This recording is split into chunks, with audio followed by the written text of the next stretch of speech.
Di tengah musim pancaroba dan tiupan angin kencang, pemerintah Kota Denpasar melakukan langkah antisipasi. Pohon perindang yang berukuran besar dirompes untuk meminimalkan resiko bahaya.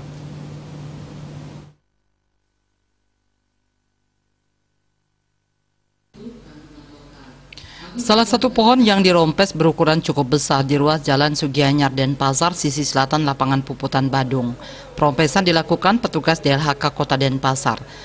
Kepala Dinas Lingkungan Hidup dan Kebersihan Kota Denpasar, Ide Bagus Putra Wirabawo mengatakan, perompesan ini dilakukan untuk mengantisipasi agar tidak tumbang. Untuk menghindari hal yang tidak diinginkan terpaksa dirompes, apalagi saat ini hujan masih sering turun.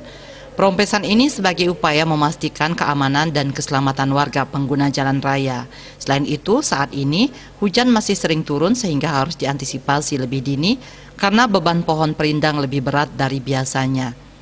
Menurutnya, perompesan pohon perindang selain untuk meringankan beban dan mencegah terjadinya pohon tumbang, juga sebagai upaya untuk mempercantik wajah kota sehingga terlihat rapi. DLHK secara rutin melaksanakan perompesan pohon perindang di seluruh ruas jalan Kota Denpasar. Diharapkan masyarakat juga turut memberikan informasi tentang lingkungan sekitar, khususnya pohon perindang yang dinilai penting untuk dilakukan perompesan. Asmara Putra, Bali Pos melaporkan.